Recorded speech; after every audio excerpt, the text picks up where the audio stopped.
Hey everybody, it's Chris for AllEars TV and AllEars.net. Today we are headed to Animal Kingdom. Now originally, Walt Disney wanted to populate the Jungle Cruise with live animals, but it was way too expensive and they simply didn't have the space. Now I know what you're thinking, Jungle Cruise is in Magic Kingdom. And you are correct.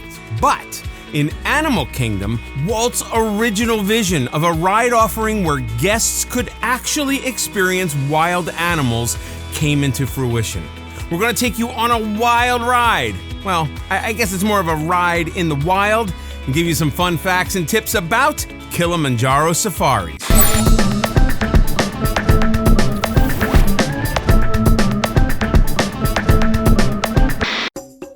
In the Africa section of Disney's Animal Kingdom, you will find Kilimanjaro Safaris, where you board a safari truck and are transported to a 100-acre African savanna. During the 20 to 30-minute ride, you will see rhinos, okapi, hippos, giraffes, ostriches, elephants, and much more. Now, if you love animals and this is a must ride for you, then Fast Pass is definitely recommended, as lines can get long any time of year. There is no height requirement, and as long as kids can sit through a full 20 to 30-minute ride, and they, like animals, they will love it. The stroller park is about halfway through the queue area, so be prepared to walk with or carry your little one approximately 40 feet. Guests with wheelchairs or ECVs will need to transfer to a standard wheelchair or to a seat to ride. Also note, this can be a very bumpy ride, so request to sit near the front for a slightly smoother experience. And also, and this is a big tip, hold onto your phones. The vehicle cannot stop to pick up anything you may have dropped.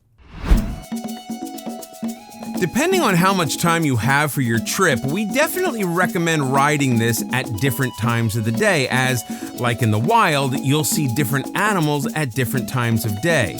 If you only have the time for one ride, morning, when the ride first opens, is the best, as the animals have just been fed and the cooler temperatures mean more animals will be up and moving about. If you go in the middle of the day, you probably won't see the lions because they're sleeping.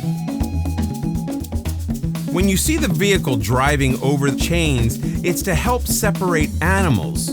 Animals with hooves won't cross because they don't know how to navigate the chains. The target time for the attraction is approximately 22 minutes, but keep in mind it could be much longer if an animal decides to park in the path. The drivers aren't allowed to do anything about it, like try to scoot it away or scare it much. They also can't go around the animals because the trucks are limited in speed and direction. There are pucks that are in the ground and on the bottom of the truck, so if you try to go too fast, it won't let you. Or if you start going off course, it will stop. Certain parts of the design you just can't notice, like you won't see any visible walls or fences here. Disney has done a remarkable job of hiding all of the barriers that keep you and the animals safe. When building the savannah, landscapers asked that the plants and trees be in place for 2 years before moving the animals in. The details of the savannah were carefully crafted to give the illusion that it had, quote, always been there. In 2007, the ride vehicles were modified to add an additional row in the back, and they also changed the narrated storyline. I remember when it first opened, it featured a storyline about poachers, which was more than just a little depressing. So while the safari guides still mention the dangers of poaching, that storyline isn't at the forefront of the attraction anymore. The drivers are trained to spot animals along the safari and point them out to you. Photography can be a bit of a challenge because the drivers will normally only stop for around 5 seconds, so you have to be fast. The Imagineers also incorporated feeders right into the trees for the grassland animals. During the ride, if you have any questions about the animals, please don't be afraid to ask. The cast members love that. And though there is an assigned script, every safari is really different depending on where the animals are and who your driver is. If you want to see more animals, check out the animal trails in the park where you can see gorillas, tigers, and more. There are also several tours and special events you can book to check out some of the animals from the safari. There's both an elephant and rhino experience as well as the Wild Africa Trek, which all take you up close to the animal in their exhibits and give you a behind-the-scenes take on the experience. You can also look into several dining experiences that get you a personal tour of the safari grounds, including Savor the Savannah in the Animal Kingdom Park, or the Wanyama Safari or Starlight Safari offered over at the Animal Kingdom Lodge.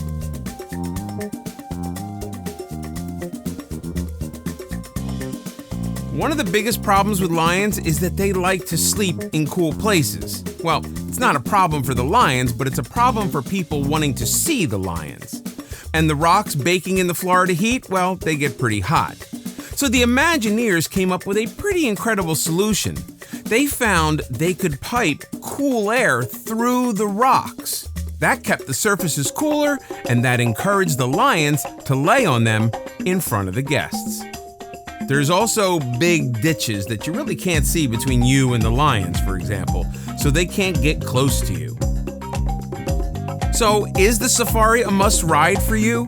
And what were your experiences like? Tell us in the comments. And be sure to visit AllEars.net where you can read other reviews. Or better yet, you can type it up. You can rate and review this ride. Hey, if you like this video, click on that thumbs up. Be sure to stay tuned to All Ears TV and AllEars.net for more Disney news, fun, and stuff.